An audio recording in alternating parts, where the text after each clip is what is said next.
Yes, it is my friend. Did you knit him, by the way? No. Oh, okay. I knit clothes for him throughout the season, though. Nice.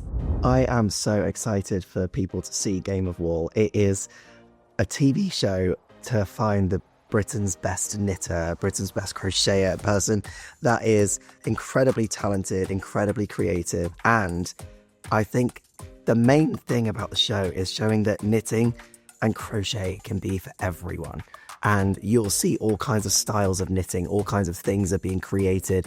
You're going to see all kinds of weights of yarn, all kinds of sizes of project, things that you had never even imagined to be knit before are going to be knitted. And I'm so excited about it. And Di and Sheila are incredible. You're going to love them, as well as all the contestants. It was very, very surreal for my first hosting role to be a show about something that I love so much.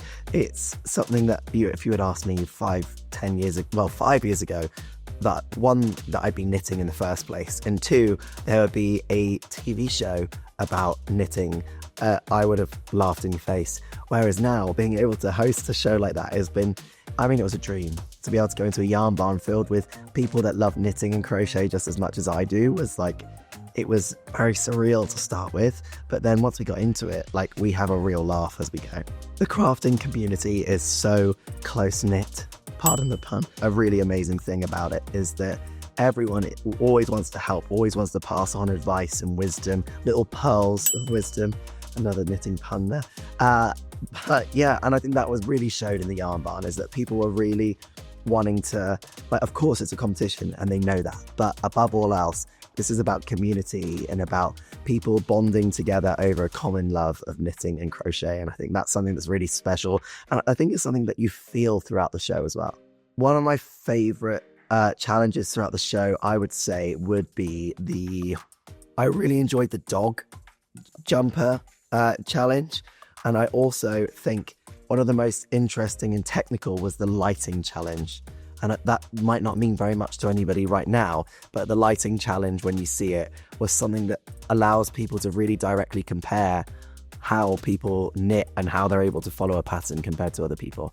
I like to think that Game of Wool is really challenging the stereotypes of what it means to be a crafter and what it means to be a knitter or somebody that crochets. And I think that really comes down to the wide range that we have within the cast, the diversity, the age range, men, women, people that we have someone in the army and works on a construction site. We have somebody that works as a psychotherapist. We have somebody that works does charity work. We have someone that works in a library. There's people that are from all walks of life that are coming together, which I think is really, really quite special.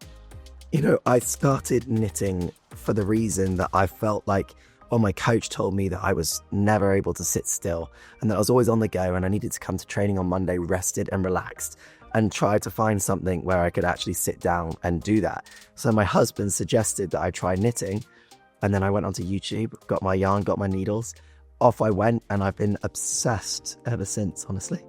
I think one of the main reasons why everyone should give knitting a go is that it is one of the more therapeutic things once you get the hang of it. It is something that is incredibly mindful. It's amazing for mental health. It's amazing for, being able to practice being present and being in the moment. Also, it's something that is just great to be able to gift to people. It's something to allow you to slow down and just, and there's nothing like being able to give somebody a handmade gift. I think knitting and crochet is starting to have a little bit of a resurgence because there was such a big period of time, especially for the younger generation, where technology kind of took over everything, and technology was all about, these games and being able to do things quicker and being able to be more efficient with things, when actually craft allows you to slow down. It allows you to do something with your hands, do something that you may not have even considered before. And I think people are trying to get away from their screens and away from their phones and craft in all forms, not just knitting and crochet. It's I've tried my hand at sewing, I've tried my hand at candle making, or quilting. There's all kinds of different things that people are starting to want to get into. And I also think it's a great way, cross-generationally, to be able to have a common ground as well. I've taught my mum how to crochet, I've also, both my grandparents actually, grandmas knit already. And then I also taught my eldest son, Robbie, to crochet, but he hasn't done it for a long time. I actually taught him initially when he was 4.5. So, and he was able to do a chain stitch, which was pretty impressive. So on my needles at home, I'm currently making, there's a couple of things I'm making. I'm making something that is slightly Traitors themed for someone. I'm also in the middle of creating an advent calendar for making a stocking. So every day I want to release a little tutorial for somebody to be able to do 5 minutes of knitting a day, and then by Christmas Eve you can hang your stocking up on your mantelpiece. Oh, my favorite things, I like making clothes. I think everybody has like a particular taste that they like, whether it is clothes, whether it's blankets, whether it's toys. There's so many different things that people have a particular like niche that they like to work in. But for me, I like making clothes, and I tend to knit with quite chunky stuff, and that's because it knits up quick, and for me that works with my lifestyle, and I know that's not for everyone, but it's something for me that I really have enjoyed. So yeah, for me, I like making clothes.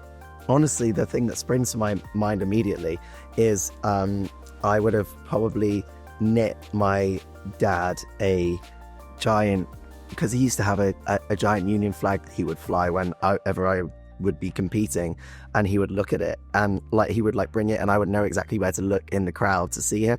So maybe I would knit him a giant Union flag that he could fly, so that I knew exactly where he was, and he'd be looking, well, whenever I looked out there I saw my knitting. I think the thing I'm most proud of that I knitted was my first Olympic cardigan that I made in Tokyo, because I feel like it was the thing that kind of kicked it all off when people first saw that I was knitting. And also it was like a project that I did that was only made while I was at the Olympics. And I think that's something that I'll be able to look back and, think, oh, I made that, and that was my memento from the Tokyo Games. I hope people take away from Game of Wool that they can knit too, and they are able to try, and they are inspired to hopefully have at least one go at picking up their needles or a crochet hook, and be able to have, feel inspired that they can have a go, and that any style, any ideas that anybody has are valid, and you can create them. And if you can see it in your head, you can make it eventually. And that is time's up. That was my timer.